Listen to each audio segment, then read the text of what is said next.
yekutanga ndadzokana ndeachikomana levels uye zvina DJ Fandani avanzi vapuwa bail. Zvino manje vanhu vari kuita argument yekuti how can someone be given a bail iye akambenga apinzwamo zvofamba sei? Mina I don't know. As I always say, when it comes to the law by the book, this is totally different from the law by the Facebook. The Facebook streets can actually incarcerate and sue you usati waziva kuti pamutemo chazvo zvinofamba sei. Todzoka zvakare panhau yekuti whatever yacho law yashandiswa nevanhu kuti vanga vachibuda I don't know kuti pachaptani and inonzani. Vanozviti vanoziva malaw ndo vanenge vakubvunza kuti how vachikweshena isu tisinadi kunyatsa kuenda kuikira kumberi ukoko hazvizi kuti zvorevei. Ndobva vanhu veherald vati popular entertainment promoters DJ Fandani and DJ Levels Nadama have been freed on $10,000 ZT kula kuti ndofunga 10,000 pounds bail after a high court judge acceded something like that to their bail appeal. Saka kuda temu yashandiswa kuti vange vachinzi vakambopinda mukati mejeri asi vapiwa 6 months vakazota inonzi acceded yachoni ndofunga ndo iyoyo inoshandiswa nevemutemo. Saka vanzi vapuwa bail. Ndobva vamwe vatanga kubvunza kuti Harold, you mean one can get sentenced and still eligible for bail? Question mark. Munhu wangu wachibvunza chiti zvozofamba sei ipapo kati tingori mugwara rimwe chete hatitoziviwo. Muona manje isitozongonzwa kuti vanhu vakabuda zvikanzi now it's not what the Herald said, it's what the law says. They appealed it the High Court against the sentence, which they say is too harsh. They didn't plead against the conviction, no, since they pleaded guilty to the offense. Mutemo baba, but there are so many cases of that nature. The law allows you to appeal against a judgment by a lower court, either conviction or sentence or both. Nothing unusual in terms of the law. Seriously speaking, apanacha pane zvakase zvakataura nechirungu kudaro asi zvesitongoti ndongazvicorrect. No, izvo zvavo zvinoitika mukati momamana edzemutemo nezvemhosva nematare emhosva vanenge vachisa zvinorevei as Bavarians tozongonzwa kuti wakazopuwa wakabuda akadi. But I understand what you are saying, bro. But read what the section of the law say when someone appeals against iyoyo musendenzo. Ndikati argument yacho still hatina zvatawa ndoda kuti chirungu. Tobva ipapo tienda pane imwe nhau yemunhu waMwari Java.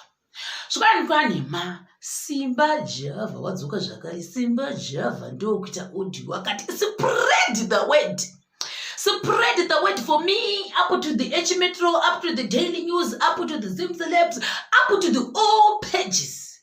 Hashtag the doctor bring it on waMwari Java. Oh, Simba Java. Into neba kwe Simba Java wafunga sezvizvi chii chaitika wasangana nei wotaura paya nhoroondo yake mozva ndisadaenda mberi nhoroondo yake angatsanangura mukati mevidhiyo yake indofunga kuti panguva iyi vanhu vakatozvifunga kuti Simba Java uripi pakashaika mai vavo kana aisadzozizvo mumhuri aungabvunzi Simba Java waende wachitozvitaura ega akati ndakanga ndatengwa tiketi. Ndatengerwa tiketi nemunhu waMwari Java. Tiketi yacho ndege yacho yakatozondisiya futi. Tiyo. Asota kuti ndakazenge ndatengerwa tiketi rendege. Ndadero ndakazokwangwaya ndiri paJohannesburg paya. 7 days andiripo ndakutanga uchitengera rimwe tiketi. Indochizvifunga kuti wakakosiwa nendege wakanga uchiite uri pai kupi. I don't know kuti Simba Java unogaripi muSouth Africa. Kuti wanga uri kuEastern Cape here, wanga uri kuEast London here, kuti wanga uri kuDurban here, I have no idea. Asi woti ndakatambura zingabeti ndikati meJoburg. Zvadero pepe woti hanzi ndichitsvaga kuti ndowane mari yekuti ndinge ndichikura bhasi ndiuye kumba zvemama yangu. Saka iwe ndiri kublamera kuti wakadi waramisa chemama ndoti saka blame nyobwa munhu waMwari Java nekuda kwe I don't know ndezvemumhuri asi blame wati inoenda ikoko. Wapedza kuti blame inoenda ikoko kuti Ningirikini ndakasiiwa nendege mukazokona kupa dzimwe mari ndofuka dzokubhuka imwe ndege zvakare here zvomubvadza imwe nhau yakanyanya kuita main point ndapata nekuti kudanoti motokari iyi aishandwa mai vake uye zvinofunga nepekugara here kwatanzi mai vangu vakashandira mota inamba was not part of that decision vakaita kuti munoti kuda zvanzi yavo iyi yakapuwa mota kunzi ndo ngaishandise hanzi vakaita decision iyoyo saka hanzi maloya atamazitai maloya akawanda vari kudivi kwake uye vachange vachimubatsira vachibatsirani Simba Java kuti akonteste kuti mota iyi yakapirwei musikana uyu ndokuti kuti musikana akadzoka kumurume ndiSimba Java ndikati konekda kwei Simba zvakare wadzoka ndichiraketa sei kuita muexpose usisi vako vamboitawo zvakashata here pamusoro pako ina handiziviwo asi wataura izvozvo kuti why ndoda kutokontesta izvozvo zvavakatiita zvachoni saka asi kuti unoda kukontesta achiri ikoko here kana kuti unoda kudzoka kuZimbabwe wadzoka kuZimbabwe wodi wotanga kuita kontesti zvakare motokari yachoni yaishandisa mai vake kuda ndo yaari kuda iye Simba ananzvose kuti uda kuti itwe sei uda kuti itengesewe here kana kuti uda kuti uipuwe iye kana pari panyaya dzemba sikazi kuti pakanzi mamwe asedzeka pakanzi kuti asi mota ndaiwa saka vanhu vakati nai Simba, why don't you work for yourself? Why are you still tormenting your brothers like this? Vana zvikanzi a grown up man like you unoramba uchita mavideo akaita maaudio uchita zvakaita seizvoni kuda kwe zvikanzi nangu why do we feel like it's an advert yamuda kuita pari kutaura zvemari pari kunzi vakanospenda $50,000 Dubai mafriends avo asi inini wakandineglect handakwaza kuchema maini kuda kwako maona manje zvakaoma bedwi saka atoti hanzi yes I'm back again ende vanonyatsa kumeka short panoti I'm back again anobva yetsoda nzoti blood brother ndini the blood brother one munhu wamwari Prt Java vanomeka sure kuti it's mentioned in that audio or video yavanenge vachiita so that people will remember kuti it's kuti Simba Java ndikati hazvina kushata kudzidza uku vamwe ndokuti hey saka iwe uri kuda chii chaizvo wamboti hazvikuti 50,000 vamwe ndokuti iwe wakajaidzwa iwe ndio munhu wakanyatsa kujaidzwa sikambiti handizoziviwo kuti nekuda kwei sivoda zvakaita seizvozvo zvikanzi namwe mulive dzidzai kushanda zvenyu mega iwe usazosara neplane yawatengerwa tiketi sei as if you have options uchizviita mbinga apa hapana chaunotenga.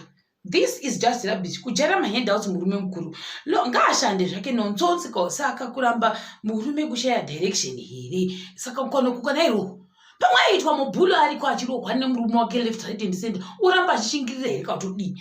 Zvikanzi usati nyaudza iwe. Vamwe ndiwo kuti this is very important. Zvikanzi saka munhu kana asina mari yebhasi anowanepi mari yemaloya. Iwo chani asina mari yebhasi ndichitsvaka mari dzemabhasi. Mari dzemaloya 17 uchadziwa nepi dzekumabhadhara ese iwayo. Seriously dude, sort you out yourself iwewe. Get a job or work hard if you want a nice car. Zera rako iroro unochemera mota yakasiiwa namai here vamwe honestly maloya ekuyekera EFF akuiwa nepi mari yekuvapa vamwe zvikanzi it's like you just read my mind. He just said Prt Java didn't help him, right? So my question is, why didn't he use the money he had for lawyers to take another plane and go instead he kept the money, stayed in the streets for 7 days looking for help. Simba's story does not add up. What's cooking? As kuti wakazobatsirwana nemastreets achoni muJohannesburg machoni kana maanga ari asiiwa nendege. Vamwe ndiwo kuti zvakare usadero zvokwadi work for yourself vedwe nai vedwe aune zvikanzi aushodi here wakaita semurume mukuru unobadzoka nezvinhu zvakaita seizvozvo.